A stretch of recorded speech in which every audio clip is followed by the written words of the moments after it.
Hay construcciones que no deberían existir.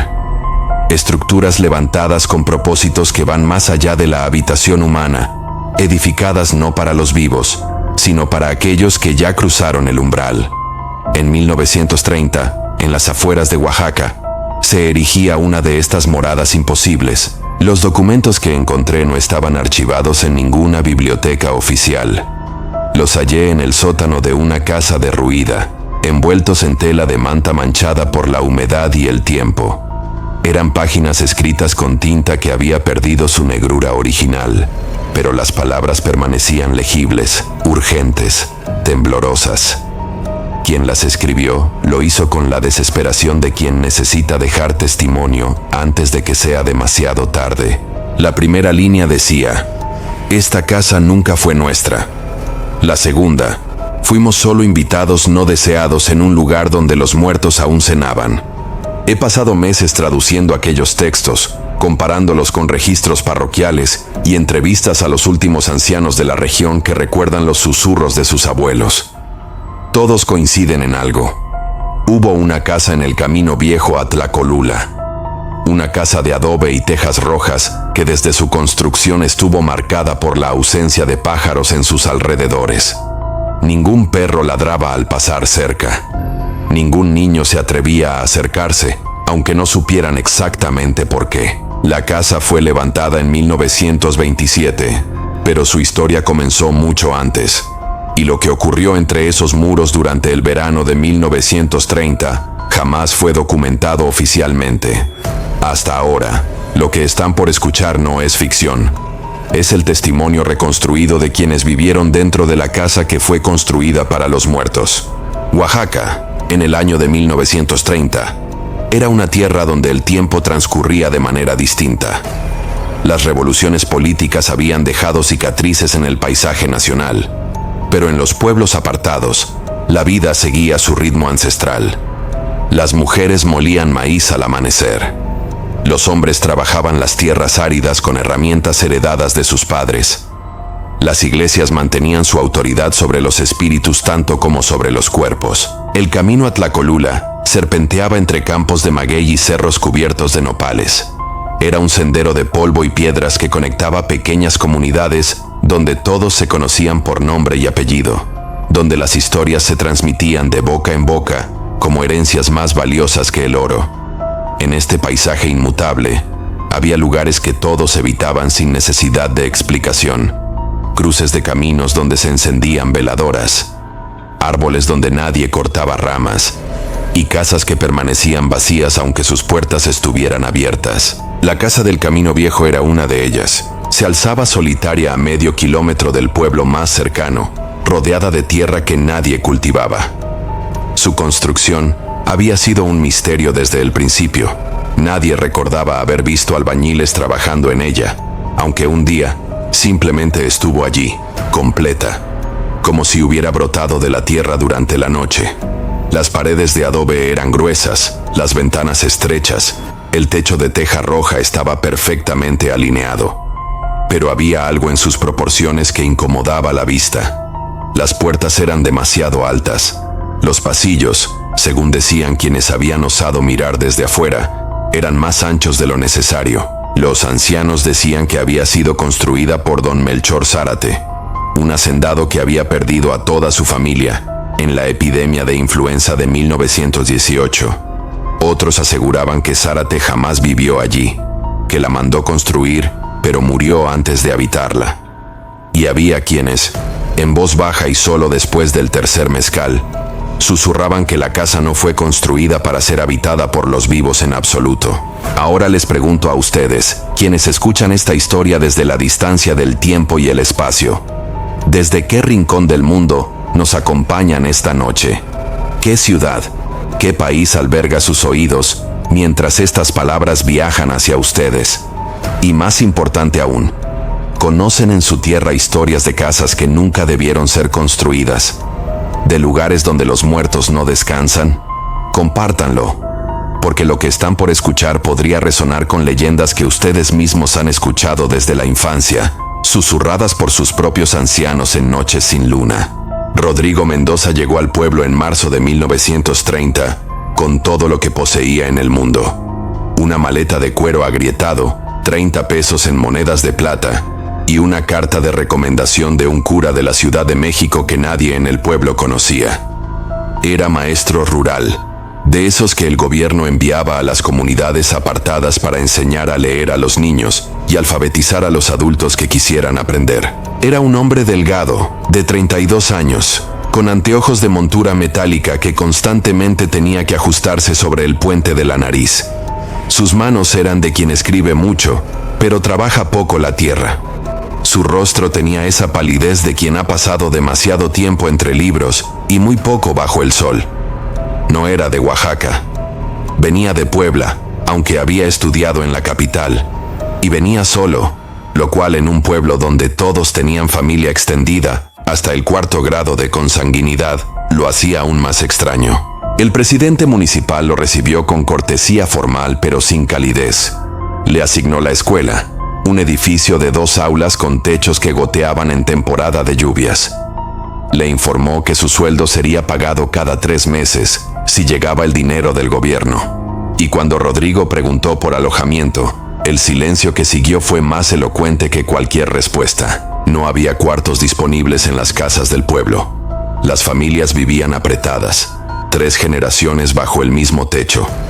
La pensión más cercana estaba a 2 pueblos de distancia, y el único edificio gubernamental con habitaciones para empleados se había derrumbado durante las lluvias del año anterior. Fue don Jacinto, el dueño de la tienda de abarrotes, quien finalmente mencionó la casa del Camino Viejo. «Está vacía», dijo mientras pesaba frijoles en una balanza antigua. «Lleva años así. Nadie la renta porque está lejos del pueblo». «¿Qué tan lejos?», preguntó Rodrigo. «Media hora caminando. Quizá 20 minutos si uno camina rápido». «¿Y por qué está vacía si está en buenas condiciones?». Don Jacinto no levantó la vista de los frijoles. «Eso tendría que preguntárselo a la familia Zárate. Ellos son los dueños, o lo eran. Ya no queda ninguno por aquí». «¿La puedo ver?». «Puede. La puerta nunca ha estado cerrada con llave, pero yo en su lugar buscaría en otro lado, maestro». «No tengo otro lado donde buscar». Don Jacinto finalmente lo miró. Sus ojos eran del color de la tierra seca. «Entonces supongo que la casa lo está esperando». Rodrigo caminó hacia allá esa misma tarde, siguiendo las indicaciones vagas que le dieron. El camino era exactamente como le habían descrito: polvoriento, bordeado de magueyes, con el olor dulzón de la tierra calentada por el sol. El cielo era de ese azul intenso que solo existe en las alturas. No había nubes. No había pájaros. Fue esta ausencia lo primero que notó. El silencio no era la quietud normal del campo. Era algo más denso, más deliberado, como si la tierra misma estuviera conteniendo la respiración. La casa apareció después de una curva del camino. Se alzaba contra el cielo como una muela rota, sus paredes de adobe del color de la arcilla seca, su techo de tejas rojas descoloridas por el sol. Era más grande de lo que había imaginado. 2 plantas, quizá 5 o 6 habitaciones. Las ventanas eran estrechas y altas, con marcos de madera que alguna vez habían sido pintados de azul, pero que ahora mostraban solo rastros de color. La puerta principal era de madera maciza, tallada con motivos florales que el tiempo había suavizado pero no borrado. Estaba entreabierta. Rodrigo se detuvo frente a ella. Tocó la madera con los nudillos. El sonido fue absorbido por el interior de la casa sin producir eco. Esperó. Nadie respondió. Empujó la puerta. Las bisagras no chirriaron. La puerta se abrió en silencio absoluto, como si hubiera sido aceitada recientemente, aunque eso era imposible en una casa abandonada. El interior era fresco y oscuro. Las ventanas estrechas dejaban entrar poca luz. Rodrigo esperó a que sus ojos se ajustaran. Lentamente, las formas emergieron de la penumbra. Un zaguán amplio con piso de ladrillo. Paredes encaladas que alguna vez fueron blancas pero que ahora tenían el tono amarillento del tiempo. Un altar en una hornacina, vacío excepto por un candelabro de hierro forjado con 3 brazos. Al fondo, un patio interior con un pozo en el centro. No había muebles, no había señales de abandono reciente, ni telarañas densas, ni excrementos de animales, ni el olor a humedad de lugares cerrados durante años. La casa olía a cal y a algo más que Rodrigo no pudo identificar. Algo parecido al incienso, pero más terrenal, más antiguo. Caminó lentamente por las habitaciones de la planta baja. Todas estaban vacías. Los pisos eran de ladrillo o loseta de barro. Las paredes mostraban manchas de humedad cerca del suelo, pero nada grave. En la cocina había un fogón de leña y una alacena de madera empotrada en la pared. En lo que debía ser el comedor, había marcas en el piso donde alguna vez estuvo una mesa grande. Las habitaciones traseras daban al patio. Desde allí podía ver el pozo, redondo, con un brocal de piedra tallada. Rodrigo subió las escaleras. Los escalones eran de madera, pero no crujieron bajo su peso. Arriba había 3 habitaciones más, todas vacías, todas con las mismas ventanas estrechas. En la más grande, la que daba al frente, había marcas en la pared donde alguna vez colgó un crucifijo. Rodrigo pasó los dedos por las marcas. La cal era áspera bajo sus yemas. Desde esa ventana podía ver el camino por el que había llegado. El pueblo era apenas visible en la distancia, una colección de techos y el campanario de la iglesia. Más allá, los cerros se alzaban contra el cielo como olas de tierra petrificadas.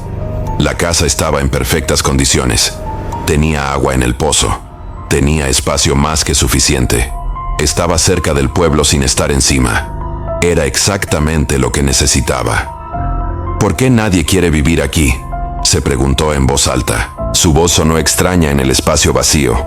No hubo eco, pero tampoco fue simplemente absorbida. Fue como si las palabras se hubieran quedado suspendidas en el aire por un momento antes de desvanecerse. Rodrigo regresó al pueblo esa tarde decidido. Preguntó por los Zárate. Le dijeron que el último de la familia había muerto hacía 5 años y que la propiedad había pasado a un sobrino que vivía en la capital y nunca la visitaba. Le dieron una dirección. Rodrigo escribió una carta esa misma noche, ofreciendo pagar una renta modesta por la casa. La respuesta llegó 2 semanas después. El sobrino aceptaba. No pedía renta, solo que Rodrigo mantuviera la casa en orden y le informara si había algún daño. El tono de la carta era extraño, casi urgente, como si el sobrino estuviera ansioso porque alguien, cualquiera, viviera allí. Rodrigo se mudó en abril. Llevó sus pocos muebles en una carreta prestada, un catre de metal, una mesa, 2 sillas, una lámpara de petróleo, sus libros. Los vecinos que lo ayudaron con la mudanza se mostraron cada vez más callados a medida que se acercaban a la casa.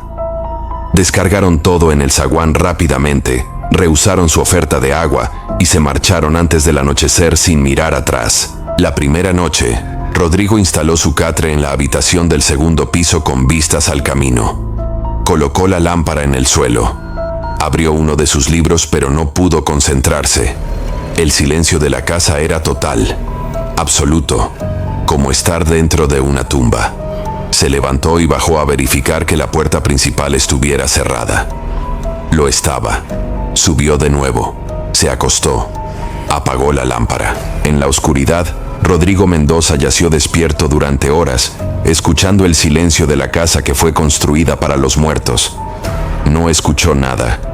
Y esa nada fue más perturbadora que cualquier ruido, porque el silencio, descubriría pronto, era solo la primera señal. La casa estaba esperando a que él se acostumbrara, esperando a que bajara la guardia, esperando el momento exacto para mostrarle por qué nadie, absolutamente nadie, había durado más de 3 noches entre sus muros durante los últimos 10 años. Los primeros días fueron extrañamente normales. Rodrigo estableció una rutina. Se levantaba al alba, caminaba al pueblo para dar clases en la escuela, regresaba por la tarde para preparar sus lecciones del día siguiente y leer hasta que la luz de la lámpara comenzaba a debilitarse. Los niños del pueblo eran tímidos pero curiosos. Los padres, distantes pero respetuosos.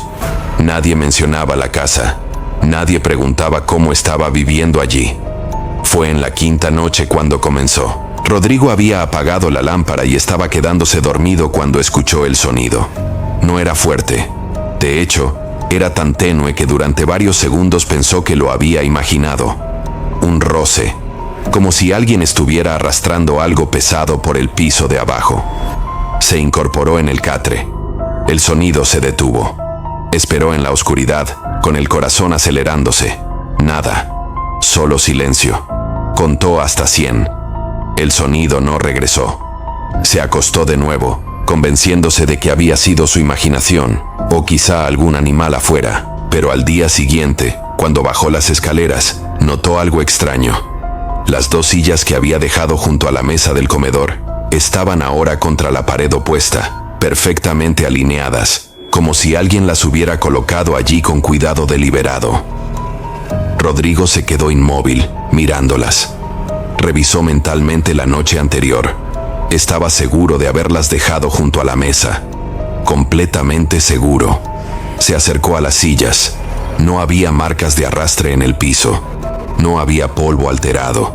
Estaban simplemente en otro lugar. Las moví yo, se dijo en voz alta. Ayer en la tarde. Debo haberlo olvidado. Pero sabía que no era cierto. Esa noche, antes de subir a dormir, colocó las sillas de nuevo junto a la mesa. Tomó un trozo de carbón de la cocina y marcó en el piso exactamente donde estaban las patas de cada silla. 4 marcas por silla. 8 marcas en total. Al día siguiente, las sillas estaban contra la pared opuesta. Las marcas de carbón permanecían intactas donde las había dejado. Y ahora había algo más. Sobre el asiento de una de las sillas había una vela blanca. No era una vela corriente. Era de las que se usan en los altares, gruesa de cera de abeja, y estaba encendida. La llama ardía firme, sin parpadear, aunque Rodrigo no había encendido vela alguna. Sus manos temblaron cuando tomó la vela. Estaba tibia. La cera no había goteado. No había cerillas cerca. No había explicación. Apagó la vela de un soplo y la arrojó al patio trasero. Salió de la casa y caminó rápido hacia el pueblo, aunque eran apenas las 6 de la mañana y las clases no comenzaban hasta las 8. No quería estar solo en esa casa. No todavía. No después de esto. Durante las clases, los niños notaron su distracción. Se equivocó al escribir en el pizarrón. Olvidó preguntarles las tareas. Cuando uno de los niños preguntó si se sentía bien, Rodrigo mintió y dijo que había dormido mal. Esa tarde, antes de regresar, entró a la iglesia del pueblo. El interior estaba fresco y oscuro. Olía a incienso y a velas de parafina. El padre Eugenio estaba arreglando flores en el altar. Era un hombre mayor, de espalda encorvada y manos manchadas por la edad. «Padre», dijo Rodrigo, «¿puedo hacerle una pregunta?» El cura se volvió. Sus ojos eran de un gris acuoso. «Claro, hijo, dime». «La casa del Camino Viejo, la casa Zárate. ¿Qué sabe usted de ella?» El padre Eugenio dejó de arreglar las flores. Hubo un silencio largo. Finalmente habló sin mirar a Rodrigo. «Es una casa vieja, nada más. ¿Por qué nadie vive allí?» «La gente es supersticiosa. Creen cosas que no son ciertas». «¿Qué cosas creen, padre?» El cura finalmente lo miró.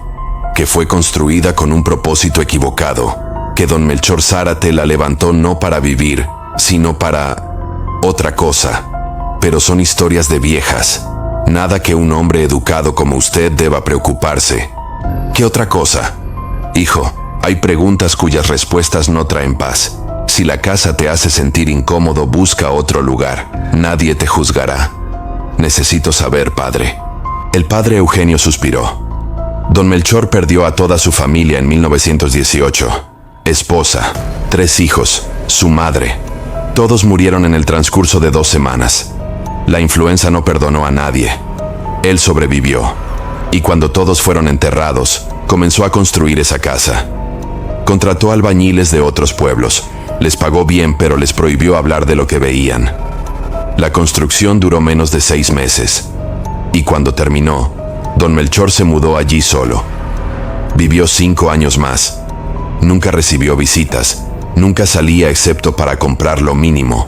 Y cuando murió, lo encontraron en el patio trasero, junto al pozo, con una sonrisa en el rostro, como si hubiera visto algo maravilloso antes de partir.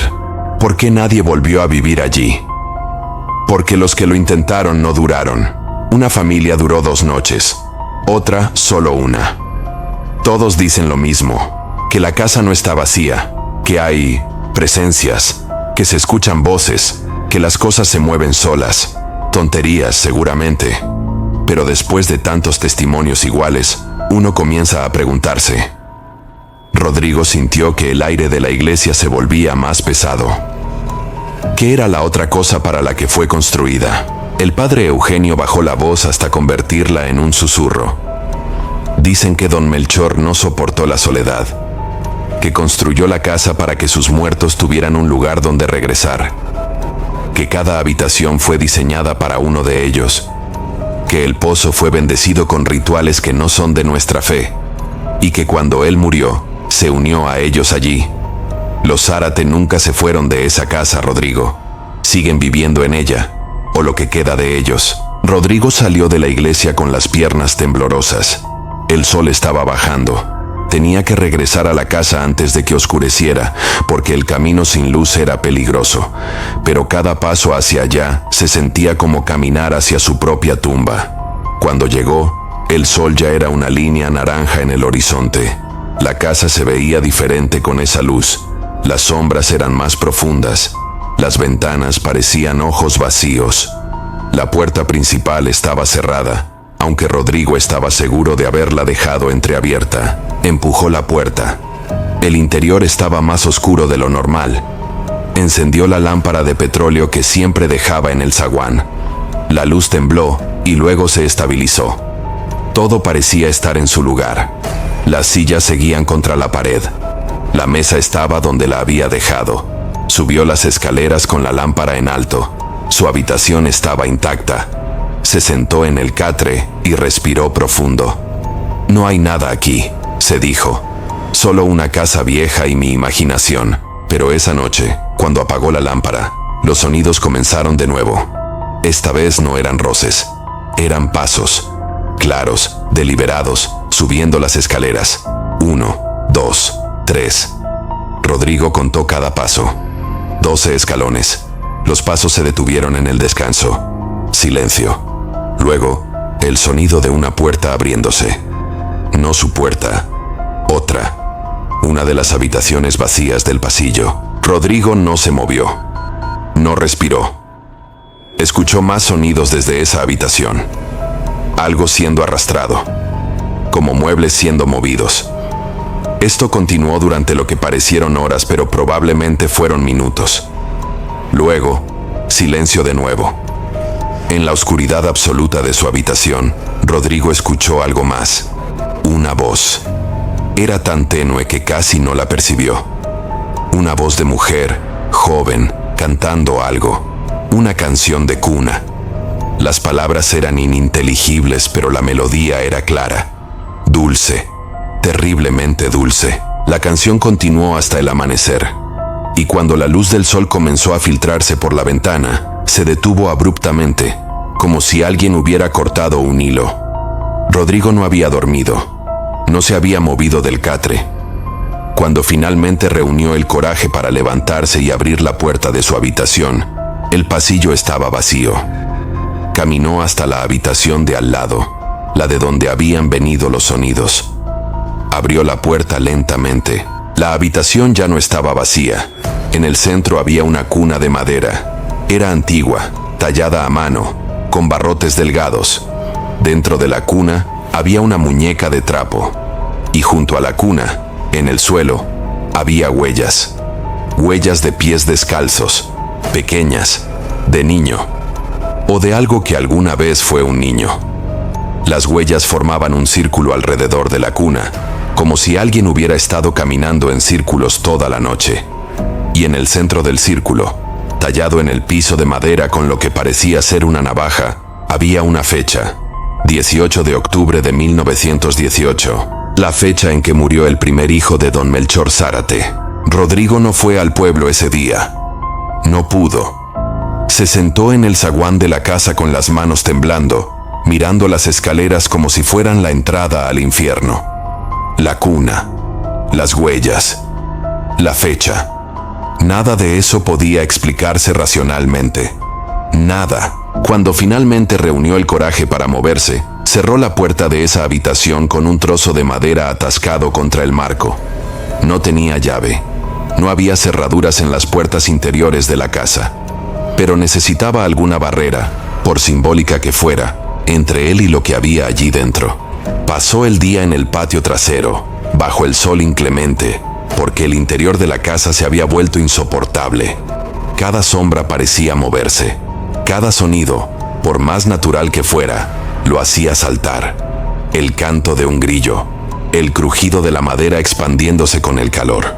Todo se sentía como una amenaza. Cuando el hambre finalmente lo obligó a moverse, caminó al pueblo.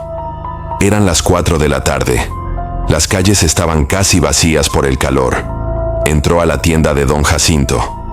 El viejo lo miró sin sorpresa, como si hubiera estado esperándolo. «¿Cuántas noches llevas allá?», preguntó sin preámbulo. «8. Es más de lo que la mayoría aguanta». Rodrigo compró pan, frijoles, café. Mientras don Jacinto empacaba todo, Rodrigo preguntó: «¿Conoció a don Melchor?». «Lo vi algunas veces. Era un hombre roto. La muerte de su familia lo destruyó de maneras que no son visibles de inmediato. Pero se notaba en sus ojos. Había perdido algo más que a su gente. Había perdido la fe en que los muertos se van». «¿Qué quiere decir?». Don Jacinto se inclinó sobre el mostrador. Su aliento olía a tabaco y mezcal. Don Melchor no creía en el cielo, maestro. No después de lo que pasó. Creía que los muertos se quedan aquí, atrapados, buscando un lugar donde descansar. Y construyó esa casa para dárselo. Cada habitación con su propósito. Cada espacio diseñado según instrucciones que no venían de ningún arquitecto conocido. ¿De dónde venían las instrucciones? Hay personas en estas tierras que saben cosas, curanderos, brujos, gente que habla con lo que está al otro lado. Don Melchor consultó a varios. Les pagó fortunas. Y ellos le dijeron cómo construir una casa que pudiera albergar a los muertos, sin dejarlos irse pero sin dejarlos descansar tampoco. Una casa que fuera un puente entre mundos. Eso es una locura, sí, pero una locura en la que don Melchor creyó completamente. Y cuando la casa estuvo terminada, se mudó allí. Ponía la mesa para 5 personas cada noche. Cocinaba para su familia muerta. Dejaba velas encendidas en cada habitación. Hablaba con ellos. Los vecinos que pasaban por el camino decían que escuchaban voces desde dentro. Risas de niños. El llanto de una mujer. Pero cuando miraban por las ventanas, solo veían a don Melchor, sentado solo en la oscuridad. Rodrigo sintió que la tienda giraba a su alrededor. ¿Y funcionó? ¿Regresaron? Don Jacinto lo miró con algo que podía ser lástima o advertencia. Eso depende de qué significado le des a regresar. Don Melchor murió sonriendo. Eso tiene que significar algo. Pero los que han intentado vivir allí después, ninguno sonríe cuando huye. Rodrigo regresó a la casa cuando el sol comenzaba a ponerse. Había considerado quedarse en el pueblo, pedir prestado un rincón donde dormir, pero su orgullo se lo impedía. Era un hombre educado, un hombre de razón. No iba a ser expulsado de una casa por supersticiones y fenómenos que seguramente tenían explicaciones lógicas que simplemente no había encontrado todavía. Pero cuando abrió la puerta principal y el interior de la casa lo envolvió con su oscuridad familiar, supo que se estaba mintiendo a sí mismo. No había explicación lógica para la cuna, para las huellas, para la fecha tallada en el piso, para las voces que escuchaba cada noche. Encendió todas las velas que tenía, las distribuyó por la planta baja. La casa se llenó de luz temblorosa y sombras danzantes. Se sentó a la mesa con su cena simple: pan duro, frijoles refritos, café negro. No tenía hambre, pero se obligó a comer. Mientras comía, comenzó a notar algo. Las sombras en las paredes no coincidían con la ubicación de las velas. Había sombras donde no debería haberlas. perfiles de personas donde solo había paredes vacías. Se levantó y movió una vela. Las sombras no cambiaron. ¿Quién está aquí?, preguntó al aire. Su voz sonó débil, infantil. ¿Qué quieren de mí? No hubo respuesta. Pero una de las velas se apagó. Luego otra y otra. Rodrigo corrió a encenderlas de nuevo, pero tan pronto como una llama revivía, otra se extinguía. Era como si algo invisible estuviera moviéndose por la habitación, apagándolas sistemáticamente. En menos de un minuto, todas las velas estaban apagadas excepto una, la que estaba más cerca del altar vacío en el zaguán. Rodrigo se acercó a ella. La llama ardía firme, más brillante que las otras, y en el círculo de luz que proyectaba, Rodrigo vio algo que no había notado antes. El altar no estaba completamente vacío. Había algo, en la parte de atrás, casi oculto en la sombra de la hornacina. Un libro, pequeño, encuadernado en cuero oscuro, con las esquinas desgastadas por el uso. Rodrigo extendió la mano con cautela, como si el libro pudiera quemarlo. Sus dedos rozaron la cubierta. Estaba fría, anormalmente fría. La sacó del altar y la llevó a la mesa. La vela solitaria pareció brillar con más intensidad cuando abrió la primera página. Era un diario. La caligrafía era elegante pero apresurada. Las palabras apretadas unas contra otras como si el escritor hubiera tenido prisa por vaciar sus pensamientos en el papel. La primera entrada estaba fechada el 20 de octubre de 1918. Se han ido. Todos. María primero, luego Sofía, después los niños, Gabriel, Mateo, la pequeña Elena. 5 almas en 2 semanas. La casa que compartimos se ha convertido en un mausoleo de recuerdos. Cada habitación grita su ausencia. No puedo quedarme aquí, pero tampoco puedo dejarlos ir. Rodrigo pasó las páginas. Semanas de entradas. Meses. Don Melchor describía sus visitas a curanderos, a brujos, a ancianos que guardaban conocimientos prohibidos. Cada uno le había dado un fragmento del rompecabezas. ¿Cómo construir una casa que pudiera contener almas? ¿Qué dimensiones debían tener las habitaciones? ¿En qué dirección debían mirar las ventanas? ¿Cómo bendecir el pozo para que se convirtiera en un portal? El maestro de Mitla me ha dado las últimas instrucciones, decía una entrada de marzo de 1919. La casa debe ser construida en tierra que nunca haya sido cultivada. Debe estar apartada pero visible desde el camino. Los muertos necesitan saber cómo regresar. Cada habitación debe ser preparada con objetos que pertenecieron a quien la habitará. Sus ropas, sus juguetes, sus herramientas. Y en el centro de la casa, un espacio vacío. Un corazón hueco donde las almas puedan reunirse. Las páginas continuaban describiendo la construcción. Los albañiles que trabajaban en silencio, aterrorizados por lo que les pedía construir, pero incapaces de rechazar el oro que les ofrecía. Los rituales que don Melchor realizaba cada noche una vez que los trabajadores se iban. Sangre de cordero en los cimientos. Cenizas de los objetos quemados de sus difuntos mezcladas con el adobe. Oraciones que no eran católicas, sino más antiguas, en lenguas que había aprendido de los brujos. La casa está casi lista, decía una entrada de agosto de 1919. Puedo sentirlos cerca, esperando. Esta noche he escuchado a Elena llorar desde el pozo. Mi pequeña está buscando su camino de regreso. Rodrigo sintió que se le erizaba la piel. Pasó más páginas, buscando respuestas. Las entradas se volvían más erráticas, más breves, menos coherentes. Están aquí. Los veo. María se sienta en su silla cada noche. Los niños juegan en sus habitaciones. Escucho sus pasos, sus voces. Pero cuando entro a las habitaciones, están vacías, casi vacías. Sé que están aquí. Solo necesito tiempo. Tiempo para que se fortalezcan. Tiempo para que puedan manifestarse completamente. Las últimas páginas estaban manchadas, algunas con agua, otras con algo más oscuro que Rodrigo prefirió no identificar. La penúltima entrada era apenas legible. Ya no sé qué es real. Los veo claramente ahora. Cenamos juntos, hablamos, ríen. Pero cuando amanece, estoy solo de nuevo. El maestro me advirtió que esto podría pasar, que la frontera entre mundos puede volverse demasiado delgada, que uno puede cruzarla sin darse cuenta. No me importa. Si debo cruzar para estar con ellos, lo haré. La última entrada era solo una línea, escrita con mano temblorosa.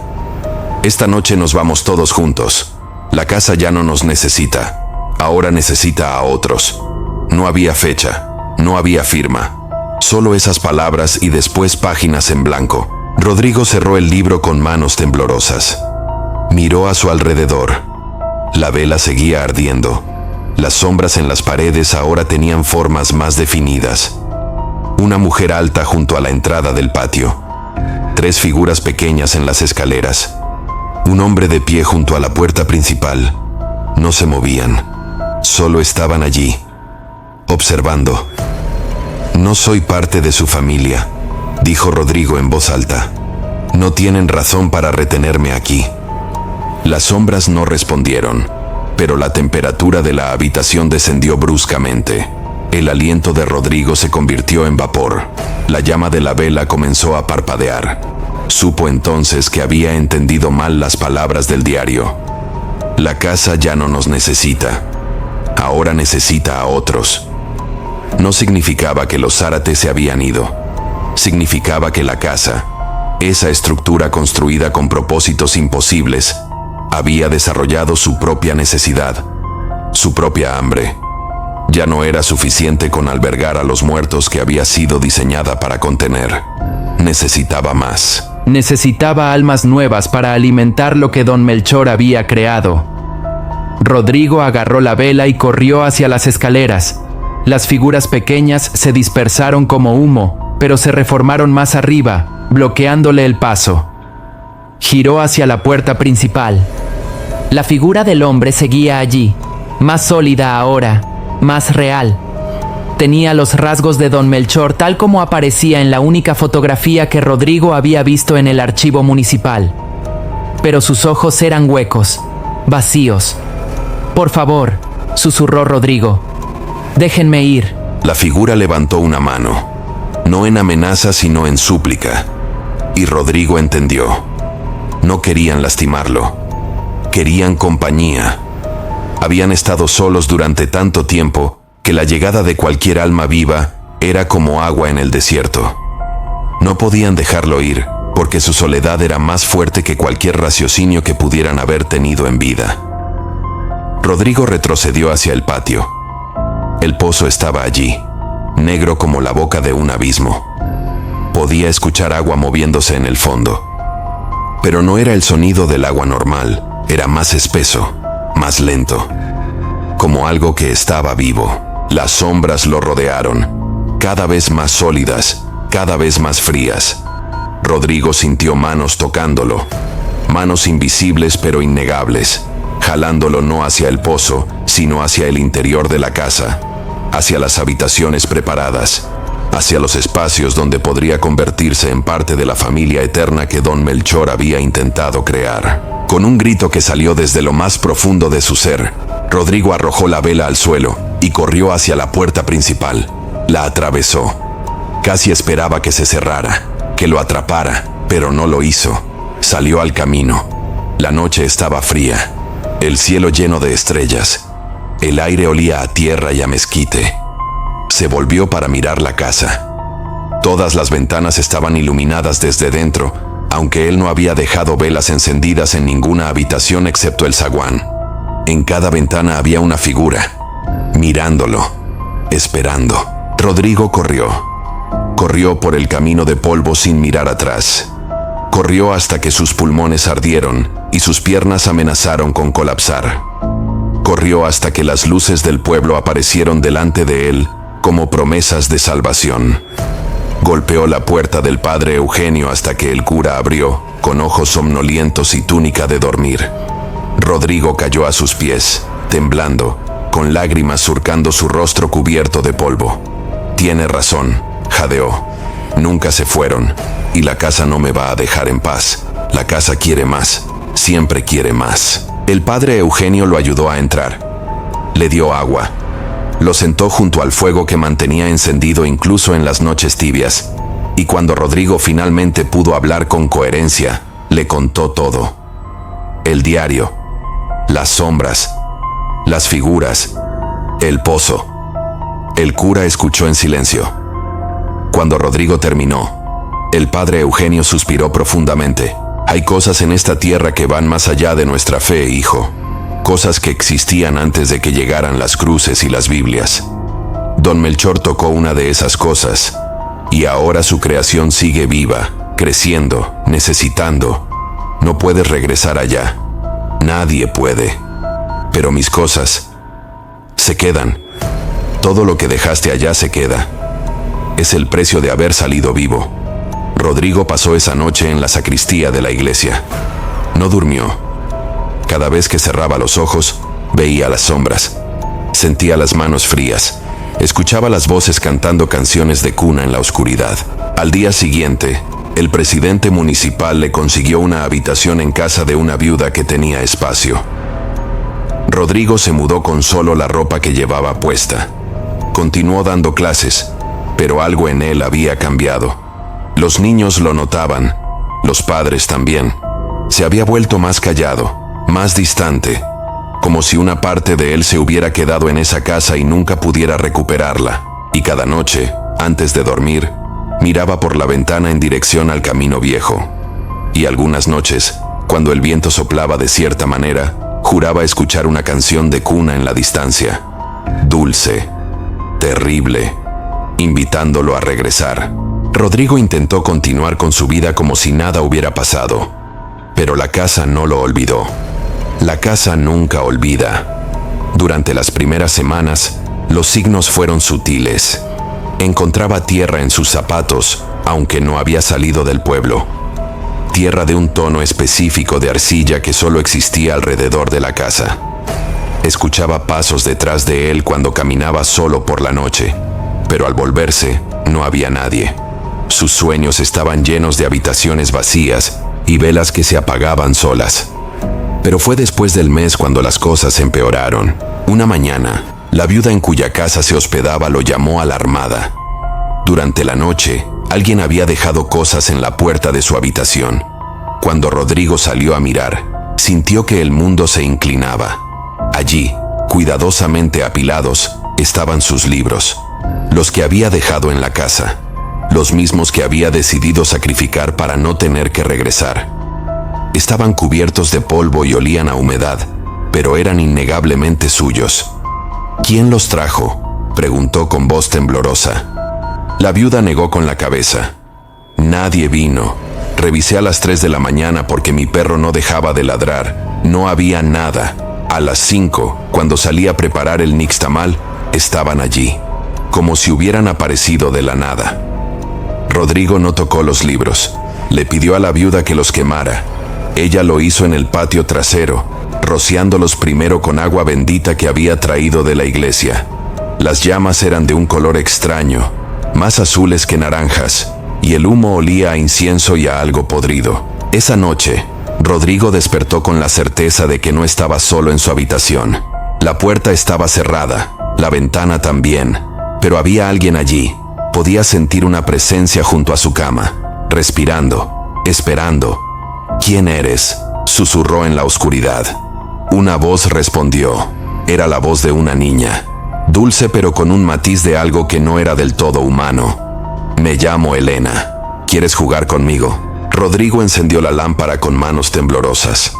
La habitación estaba vacía, pero en el suelo, junto a su cama, había huellas. Las mismas huellas pequeñas que había visto en la casa. Formaban un círculo alrededor de donde él había estado durmiendo. No volvió a dormir esa noche. Se sentó con la espalda contra la pared, la lámpara encendida, rezando oraciones que hacía años no pronunciaba. Las huellas no desaparecieron con la luz del día. Se quedaron allí, marcadas en la madera del piso como si hubieran sido quemadas. Rodrigo fue a ver al padre Eugenio. El cura lo miró con ojos que mezclaban compasión y miedo. «Te están buscando», dijo simplemente. «La casa te marcó. Viviste allí el tiempo suficiente para que te reclamaran como suyo». ¿Qué puedo hacer? Hay dos opciones. La primera es irte, lejos, a otro estado, otro lugar donde la conexión sea más débil, quizá con suficiente distancia. ¿Y la segunda? El padre Eugenio tardó en responder. Terminar lo que empezaste. Regresar y enfrentarte a lo que sea que don Melchor despertó. Cerrarlo, sellarlo, destruir lo que fue creado. ¿Cómo? No lo sé, pero conozco a alguien que podría saberlo. El mismo maestro que ayudó a don Melchor. Todavía vive en Mitla. Es muy viejo, quizá ya no esté en sus cabales, pero si alguien sabe cómo deshacer lo que fue hecho, es él. 2 días después, Rodrigo viajaba en un autobús destartalado hacia Mitla. El viaje duró 3 horas por caminos de tierra que sacudían los huesos. Mitla era un pueblo más pequeño que el suyo, construido entre ruinas zapotecas que los siglos no habían podido borrar completamente. El maestro vivía en las afueras, en una casa de adobe que parecía fundirse con la tierra. Era un hombre antiguo, encorvado, con ojos blancos por las cataratas, pero que parecían ver más allá de lo visible. Cuando Rodrigo explicó quién era y por qué había venido, el viejo asintió como si lo hubiera estado esperando. Sabía que alguien vendría eventualmente, dijo con voz que sonaba como piedras rozándose. Don Melchor no escuchó mi advertencia final.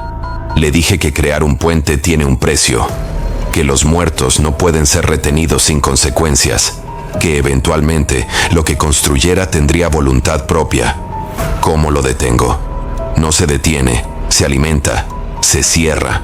El maestro le explicó. La casa era como un ser vivo ahora, alimentándose de la energía de los muertos que contenía y de cualquier vivo que cruzara su umbral. Para cerrarla, había que destruir su corazón. El pozo debía ser sellado, pero no con tierra o piedras, con sal, toneladas de sal, y después, con tierra consagrada de 7 cementerios diferentes. Solo entonces la conexión entre mundos se rompería. Pero tendrás que entrar, advirtió el viejo.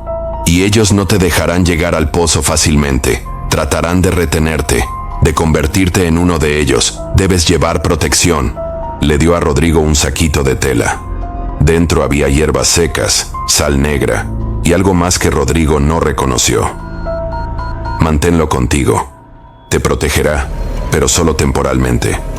Una vez que entres, tienes quizá 1 hora antes de que la protección falle. Si no has sellado el pozo para entonces, ¿qué pasará? Te quedarás para siempre. Rodrigo regresó a su pueblo con el peso del mundo sobre los hombros. Consiguió la sal, visitó cementerios, pidió permiso a los encargados, explicando que era para un ritual de protección. Algunos se negaron, otros, después de escuchar el nombre de la casa Zárate, accedieron sin hacer más preguntas. Sabían. 1 semana después, al anochecer, Rodrigo estaba frente a la casa de nuevo. Había rentado una carreta. Traía 5 sacos de sal y 7 recipientes con tierra de cementerio. El padre Eugenio había insistido en acompañarlo, pero Rodrigo se negó. Esto era algo que tenía que hacer solo. La casa lo esperaba. Las ventanas estaban oscuras, pero Rodrigo sabía que no estaba vacía. Nunca estaba vacía. Colocó el saquito de protección alrededor de su cuello. Rezó y empujó la puerta. El interior estaba exactamente como lo recordaba, pero también diferente, más oscuro, más denso, como si el aire mismo tuviera peso. Las sombras se movieron cuando entró, no con sutileza sino abiertamente, tomando formas, rostros, cuerpos. Don Melchor estaba de pie en el centro del zaguán. Ya no era solo una sombra, era casi sólido. Su rostro mostraba la misma sonrisa con la que había muerto. Una sonrisa que no tenía nada de alegría y todo de locura. «Regresaste», dijo con voz que sonaba como el viento pasando por huesos huecos. «Sabíamos que regresarías. Todos regresan». «Vine a cerrar esto», dijo Rodrigo, tratando de mantener su voz firme. «A sellar lo que nunca debió ser abierto». La sonrisa de don Melchor se ensanchó. «No puedes cerrar el amor. Y esto es amor. Amor que se niega a morir. Amor que conquista hasta a la muerte misma. Las otras figuras aparecieron. La mujer que debía ser María. Los 3 niños. Todos sonriendo esa misma sonrisa terrible. Se acercaron lentamente, rodeándolo. Rodrigo agarró el primer saco de sal y corrió hacia el patio. Las figuras se movieron para bloquearlo, pero cuando él pasó cerca, retrocedieron. El saquito funcionaba. Por ahora, llegó al pozo. El brocal de piedra estaba frío como hielo. Desde el fondo venía un olor a tierra mojada y a descomposición. Rodrigo abrió el primer saco de sal y comenzó a vaciarlo en el pozo. La sal caía como una cascada blanca en la oscuridad. Un grito surgió desde las profundidades. No era humano. Era el grito de la casa misma, sintiendo que su corazón estaba siendo atacado. Las figuras se volvieron más agresivas. Se lanzaron hacia él. Sus manos tocaron su piel, y era como ser tocado por el hielo del más allá. Rodrigo gritó, pero continuó vaciando sal. Segundo saco. Tercero. Las figuras lo jalaban ahora. Sus voces suplicaban. No nos dejes. No nos abandones. Somos familia. Puedes ser familia. Cuarto saco. Quinto. La sal llenaba el pozo. El olor a descomposición se intensificó y después comenzó a disiparse. Las figuras empezaron a debilitarse, a volverse transparentes de nuevo. Rodrigo tomó el primer recipiente de tierra consagrada. Lo vació en el pozo sobre la sal. Después el segundo, el tercero. Con cada recipiente, las voces se volvían más débiles, los gritos más lejanos. Cuando vació el último recipiente, un silencio absoluto cayó sobre la casa. Las figuras habían desaparecido. Las sombras eran solo sombras de nuevo. El aire se sentía diferente, más liviano, como si algo que había estado conteniendo la respiración finalmente pudiera exhalar. Rodrigo se desplomó junto al pozo, agotado, llorando. No sabía si había funcionado. No sabía si era suficiente, pero había hecho todo lo que podía. Se levantó con piernas temblorosas y caminó hacia la salida. La casa estaba silenciosa, vacía de una manera que nunca antes había estado. Cuando cruzó el umbral y salió al camino, sintió que algo se rompía detrás de él. Un sonido como vidrio quebrándose, pero más profundo, más final. Se volvió para mirar. La casa seguía allí, pero algo fundamental había cambiado. Ya no se sentía viva. Era solo una estructura, madera, adobe y tejas. Nada más. Rodrigo caminó de regreso al pueblo bajo la luz de la luna. No corrió. No miró atrás. Cuando llegó, el padre Eugenio lo esperaba en la puerta de la iglesia. ¿Terminó?, preguntó el cura. Terminó, respondió Rodrigo. Pero ninguno de los dos estaba completamente seguro. Los días siguientes fueron extrañamente normales. Rodrigo retomó sus clases. Los niños notaron que estaba menos distraído, menos asustado. La viuda comentó que finalmente dormía sin gritar. El padre Eugenio lo observaba desde lejos, esperando signos de que el ritual no había funcionado. Pero no hubo signos. No hubo huellas nocturnas. No hubo voces. No hubo libros apareciendo de la nada. La casa parecía haber soltado su agarre sobre él. Sin embargo, Rodrigo no podía estar en paz. Necesitaba saber con certeza. Una semana después del ritual, al mediodía cuando el sol estaba en su punto más alto y las sombras eran más cortas, caminó de regreso a la casa. El camino parecía más corto de lo que recordaba, o quizás simplemente ya no lo recorría con miedo. Cuando la casa apareció después de la curva, Rodrigo se detuvo. Se veía diferente. Las paredes de adobe parecían más desgastadas, como si años hubieran pasado en días. Algunas tejas del techo habían caído. Una de las ventanas tenía el marco partido. Era como si la casa estuviera envejeciendo rápidamente, colapsando sobre sí misma ahora que lo que la mantenía viva se había ido. Rodrigo se acercó con cautela. La puerta principal estaba entreabierta, colgando de una bisagra rota. Empujó con cuidado. El interior estaba lleno de luz natural. Las ventanas, que siempre habían parecido estrechas y oscuras, ahora dejaban entrar el sol libremente. El polvo flotaba en los rayos de luz. El lugar olía a abandono ordinario. No a muerte, no a incienso, solo a una casa vieja. Caminó hasta el patio. El pozo estaba allí, pero el brocal de piedra tenía grietas que no estaban antes. Se asomó con cuidado. No había agua. No había profundidad infinita. Solo tierra seca y sal endurecida como una costra blanca. Estaba sellado, realmente sellado. Subió las escaleras, casi esperando que colapsaran bajo su peso, pero resistieron. La habitación donde había estado la cuna estaba vacía. No había cuna, no había muñeca, no había huellas.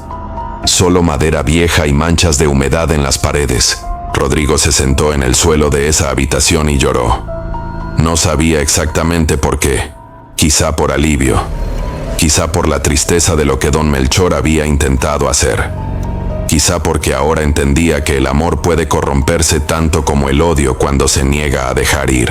Cuando salió de la casa por última vez, supo que no regresaría nunca. Dejó la puerta abierta. Dejó que el viento entrara. Dejó que la naturaleza reclamara lo que don Melchor le había robado con su ritual imposible. Al pasar junto a don Jacinto días después, el viejo comentó: «Dicen que la casa del camino se está cayendo, que pronto no quedará nada». «Es lo mejor», respondió Rodrigo. «¿Tú hiciste algo?» «Solo lo que debía hacerse hace años». Don Jacinto asintió. No preguntó más. En pueblos como estos, hay verdades que se respetan con silencio. Los meses pasaron. La primavera dio paso al verano. El verano al otoño. Rodrigo continuó enseñando. Se hizo amigo de la gente del pueblo. Dejó de tener pesadillas. Dejó de mirar por encima del hombro. Pero una tarde de noviembre, un niño de su clase se acercó después de las lecciones. «Maestro, mi papá dice que van a demoler la casa vieja del camino. Dice que es peligrosa». «Es bueno», dijo Rodrigo. «Pero hay algo raro». «¿Qué cosa?» El niño bajó la voz. «Dice que cuando fueron a verla la semana pasada, la puerta que estaba rota ahora está arreglada, y que había velas encendidas adentro. Muchas velas. Pero no había nadie allí». Rodrigo sintió que el mundo se inclinaba. «¿Está seguro?» «Sí. Y dice que escuchó voces, como de una familia cenando. Pero cuando miraron por las ventanas, no había nadie». Esa noche, Rodrigo no durmió. Se quedó sentado junto a la ventana, mirando hacia el camino viejo que ya no podía ver desde donde estaba, pero que sabía que seguía allí, esperando. Había sellado el pozo. Había cerrado la conexión, pero no había destruido la casa. Y quizá eso era lo que había necesitado hacer desde el principio. No sellar, destruir, quemar, reducir a cenizas cada viga, cada adobe, cada teja que don Melchor había imbuido con su dolor imposible. Al día siguiente, Rodrigo fue a ver al presidente municipal. «La casa debe ser quemada», dijo sin preámbulo. «No demolida, quemada, hasta que no quede nada». El presidente lo miró con expresión cansada. «Rodrigo, esa casa lleva allí décadas. Es propiedad privada. No podemos simplemente...» «Entonces búsqueme al dueño. Hablaré con él. Le explicaré. El sobrino de don Melchor murió hace 2 meses. La propiedad está en limbo legal.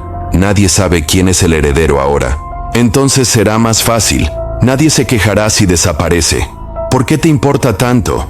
Rodrigo lo miró a los ojos.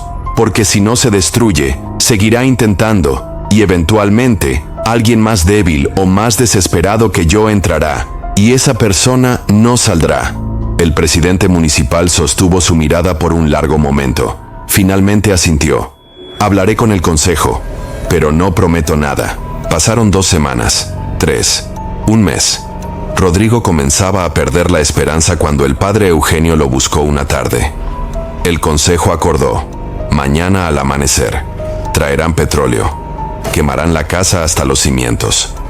¿Quiere que vaya? No, pero sospecho que irás de todas formas. Rodrigo asintió. Al día siguiente, antes de que el sol saliera, Rodrigo estaba en el camino mirando la casa. Un grupo de hombres del pueblo estaba allí con bidones de petróleo. El presidente municipal dirigía la operación. Nadie hablaba. Todos se movían con la seriedad de quienes saben que están haciendo algo necesario pero terrible. Rociaron la casa con petróleo. Empaparon las paredes, el techo, el interior.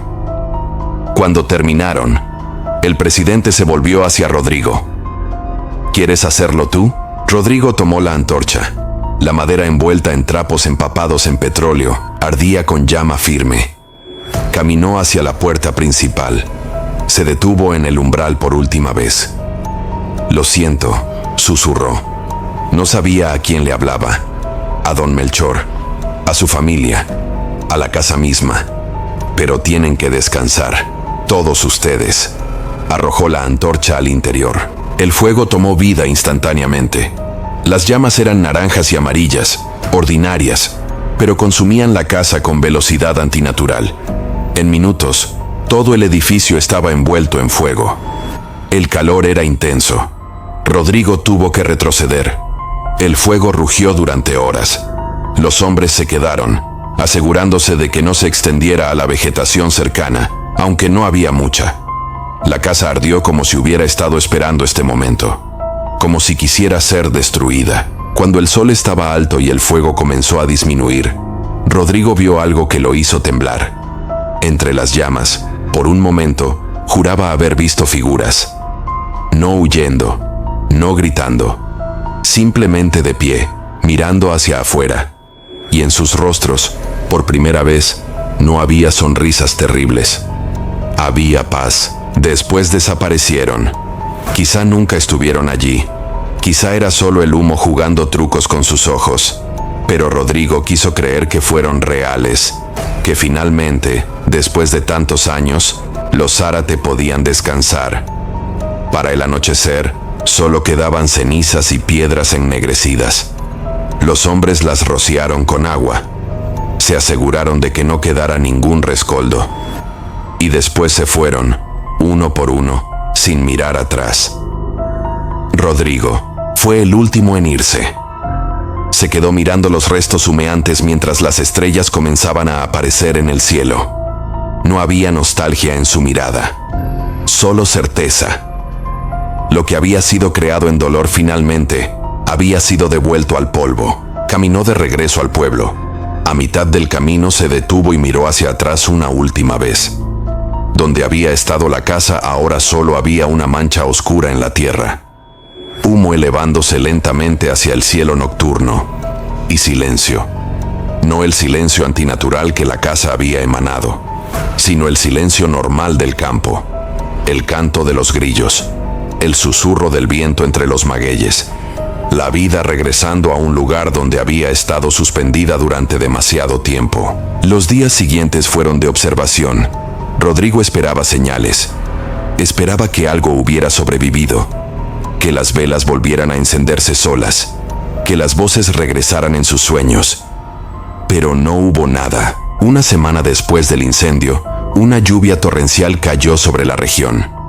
Cuando Rodrigo caminó por el camino viejo, vio que el agua había lavado las cenizas. La tierra donde había estado la casa ahora era solo eso: tierra, húmeda, oscura, pero ordinaria. Algunos niños del pueblo habían pasado por allí jugando y no habían sentido nada extraño. No habían huido. No habían reportado voces o sombras. «Se fue», le dijo el padre Eugenio una tarde mientras tomaban café en la sacristía. Lo que sea que don Melchor creó, finalmente se extinguió. ¿Cree que sus almas encontraron paz? El cura miró su taza de café por un largo momento. No sé si lo que quedaba de ellos eran almas todavía. Quizás solo eran ecos, impresiones de amor y dolor tan intensas que tomaron forma propia. Pero si había algo allí que necesitaba liberación, espero que el fuego se la haya dado. Y si no, entonces hicimos lo que pudimos. A veces eso es suficiente, a veces no. Pero es todo lo que los vivos podemos hacer por los muertos. Rodrigo terminó el año escolar. En junio, cuando el calor era insoportable y las clases terminaron, tomó una decisión. Se quedaría en el pueblo. No huiría. No dejaría que el miedo lo persiguiera a otro lugar. Este era su hogar ahora, por las razones más extrañas posibles. La tierra donde había estado la casa eventualmente fue comprada por un agricultor. Plantó maíz allí. El maíz creció normalmente. Nada murió. Nada se marchitó. Era solo tierra. Buena tierra. Pero había algo que Rodrigo nunca compartió con nadie.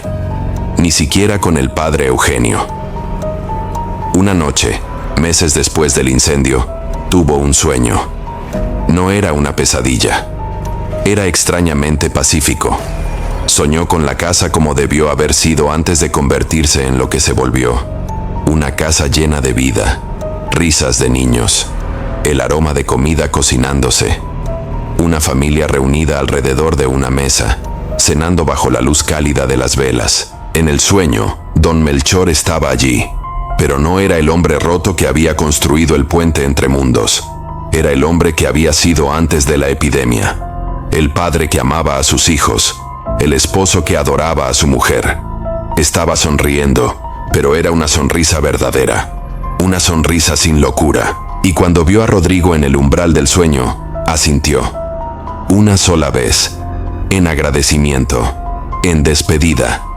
Y después el sueño se desvaneció, y Rodrigo despertó con lágrimas en las mejillas pero sin miedo en el corazón. Los años pasaron. Rodrigo envejeció en ese pueblo. Se casó con una maestra que llegó de Puebla. Tuvieron 2 hijos. Vivió una vida ordinaria y buena. Y ocasionalmente, cuando caminaba por el camino viejo y pasaba junto al campo de maíz que alguna vez fue la casa Zárate, se detenía por un momento. No en miedo, no en tristeza, sino en memoria de una familia que amó tanto que no pudo dejar ir. De un hombre que aprendió que algunos amores deben terminar para que las almas puedan descansar. Y de una casa que fue construida para los muertos pero que finalmente fue devuelta a la tierra de donde vino. El campo de maíz florecía cada temporada. Los niños jugaban cerca sin saber lo que había estado allí. Y el viento soplaba a través de las plantas con un susurro que podía ser solo viento, o podía ser el último suspiro de algo que finalmente había encontrado paz. Rodrigo nunca estuvo completamente seguro, pero decidió creer en la paz, porque la alternativa era vivir siempre con miedo. Y él ya había vivido suficiente miedo para toda una vida. Cuando era viejo y sus propios hijos le preguntaban sobre sus primeros años en el pueblo, les contaba historias, pero nunca esa historia. Algunas verdades, decidió, eran mejor dejadas en el pasado, enterradas como cenizas, selladas como pozos, olvidadas como sueños al amanecer. Pero en las noches sin luna, cuando el viento soplaba de cierta manera, a veces cerraba los ojos y escuchaba, no con miedo sino con respeto, porque había aprendido que los muertos merecen ser recordados, pero también merecen descansar, y en algún lugar, en un plano que los vivos no pueden ver. Rodrigo esperaba que la familia Zárate finalmente estuviera reunida. No en una casa construida de desesperación y magia oscura, sino en el lugar a donde todas las almas deben ir eventualmente. Un lugar sin dolor, sin necesidad, sin ataduras. Un lugar de verdadero descanso. La casa que fue construida para los muertos ya no existía. Solo existía en los recuerdos de aquellos que la habían conocido.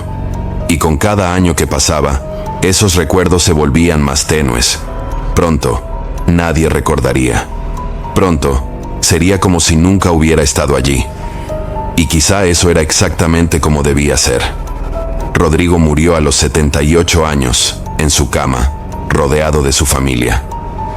Sus últimas palabras fueron en voz tan baja que solo su esposa las escuchó. «Ya no hay velas encendidas», susurró. «Solo oscuridad, oscuridad pacífica». Ella no entendió qué significaba, pero lo tomó como una señal de paz, y cuando cerraron sus ojos y prepararon su cuerpo para el entierro, notaron algo extraño. Estaba sonriendo, no con la sonrisa terrible de don Melchor al morir, sino con genuina serenidad. como un hombre que había hecho lo correcto, que había salvado almas incluso al costo de su propia paz durante años, y que finalmente él también podía descansar. Lo enterraron en el cementerio del pueblo. La tierra que usaron para cubrir su tumba vino del campo que alguna vez fue la casa Zárate. Nadie lo sabía, nadie lo planeó. Simplemente así sucedió. Y en la noche de su entierro, los que vivían cerca del cementerio reportaron haber escuchado voces. No voces aterradoras, sino voces suaves, como una familia reunida, riendo, conversando, dándole la bienvenida a un viejo amigo que había hecho posible su liberación. Pero al amanecer todo estaba silencioso, y nunca se volvió a escuchar nada. El campo de maíz sigue allí. Ahora lo trabaja el nieto del agricultor que lo compró. Crece bien. La tierra es fértil. No hay nada extraño en ella. Los turistas que visitan la región a veces preguntan por leyendas locales. Los viejos del pueblo les cuentan historias de revoluciones y de bandidos, de santos que hicieron milagros, de amor y traición, pero nunca mencionan la casa del camino viejo, porque ya no existe, ni en la tierra ni en la memoria colectiva. Solo existe en este testimonio, en estas páginas, en estas palabras que han viajado a través del tiempo hasta llegar a ustedes. He terminado de transcribir los documentos que encontré. Los he compartido con ustedes porque creo que las historias como esta no deben morir completamente, no como advertencia, no como entretenimiento, sino como recordatorio de que el amor puede corromperse cuando se aferra más allá de su tiempo natural, de que hay puertas que no deben abrirse, de que los muertos merecen descansar y los vivos merecen vivir sin cargar con cadenas de dolor ajeno. Don Melchor Zárate amó tanto que destruyó. Rodrigo Mendoza tuvo el coraje de deshacer lo que nunca debió ser hecho. Y entre ambos, hay una lección que todos deberíamos aprender. No sé si la casa realmente existió exactamente como la he descrito. Los registros son fragmentarios. Los testimonios, confusos. El tiempo ha borrado muchas certezas. Pero sé que en algún lugar del camino viejo a Tlacolula, en Oaxaca, hubo una estructura que la gente evitaba. Y sé que ahora ya no está. He visitado el lugar. He caminado por ese campo de maíz. He tocado la tierra. Y no sentí nada extraño. Solo tierra. Solo vida creciendo de la muerte, como debe ser. Pero en las noches, cuando escribo esto en mi habitación y el viento sopla con cierta fuerza, a veces escucho algo. Tan tenue que podría ser imaginación. Tan real que me hace detenerme y escuchar con atención. Una canción de cuna. Dulce, distante, como un eco de algo que ya no existe pero que nunca será completamente olvidado. Y entonces me pregunto, ¿realmente destruimos lo que Don Melchor creó? ¿O simplemente lo liberamos? ¿Las almas encontraron paz o solo cambiaron de prisión? No tengo respuestas, solo tengo estas páginas. Y ahora ustedes las tienen también. Si alguna vez viajan a Oaxaca y alguien les menciona una casa vieja en el camino a Tlacolula, una casa que ya no existe pero que todos recuerdan, no vayan a buscarla. No pregunten demasiado. Algunas verdades son mejor dejadas enterradas, pero si el viento les trae una canción de cuna en una noche sin luna, no la ignoren completamente. Deténganse. Escuchen. Recuerden que alguna vez, en algún lugar, hubo personas que amaron tanto, que desafiaron a la muerte misma. Y recuerden también que ese amor finalmente fue puesto a descansar. No por magia, no por milagros, sino por la valentía de un maestro rural que entendió que a veces, la mayor muestra de amor es dejar ir. Los documentos que encontré terminan aquí. No sé qué pasó con sus autores. No sé si Rodrigo realmente existió, o si es una amalgama de varios testimonios. No sé si el padre Eugenio, don Jacinto o el maestro de Mitla fueron personas reales o personajes creados para dar forma a una verdad más profunda. Pero sé esto: en Oaxaca, en 1930, algo sucedió. Algo que la gente del lugar todavía recuerda en susurros. Algo que cambió la vida de al menos una persona lo suficiente como para dejar este registro. Y ahora, ese registro está en sus manos. o en sus oídos, en su memoria. Úsenlo sabiamente. Recuérdenlo si deben, olvídenlo si pueden, pero sepan que la casa que fue construida para los muertos ya no existe, y que en algún lugar, en algún plano más allá de nuestra comprensión, una familia finalmente está reunida, no en una prisión de amor corrupto, sino en el verdadero descanso que todos merecemos al final. Que así sea, y que las velas permanezcan apagadas para siempre.